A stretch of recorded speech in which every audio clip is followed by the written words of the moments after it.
Depuis sa création il y a 7 ans, le DBL Ball se veut un moyen de faciliter l'accès des jeunes à l'activité physique. Ses adeptes apprécient le mélange des meilleurs éléments du basketball, du soccer et du handball. Ils adhèrent aux valeurs simples véhiculées par ce sport. Dribbler, botter et lancer sont les 3 mouvements de base de ce sport. Ces possibilités rendent le jeu plus intense. Le joueur, Mathieu Letellier, est d'avis que cette combinaison constitue un atout pour attirer les sportifs. On court d'un bord puis de l'autre, c'est non-stop, puis on peut jouer un peu avec n'importe quoi, n'importe quelle partie de son corps. C'est qui est fun aussi. Les créateurs du DBL Ball désirent transmettre les valeurs d'accessibilité et de persévérance. Le sport a donc été développé avant tout dans un but de participation. Les joueurs délaissent la compétition pour le côté amical d'une rencontre. La joueuse Ariane Simard apprécie cet aspect des parties.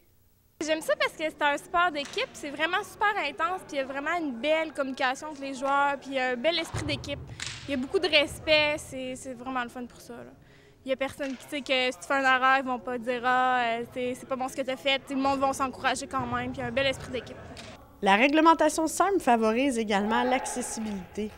Les équipes de 5 joueurs se composent uniquement d'attaquants et de défenseurs.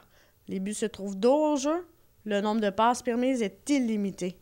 Charles Guillemette, l'un des fondateurs, souhaite de cette façon maximiser l'activité physique.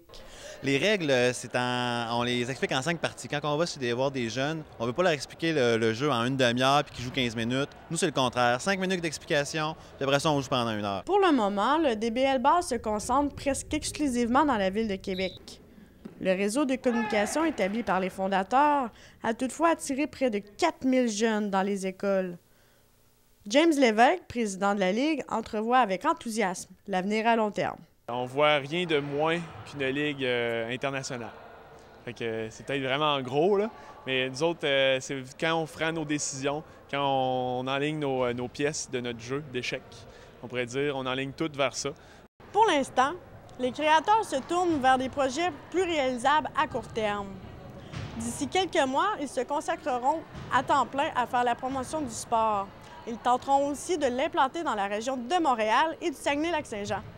Marie-Pierre Trudel à l'Université Laval.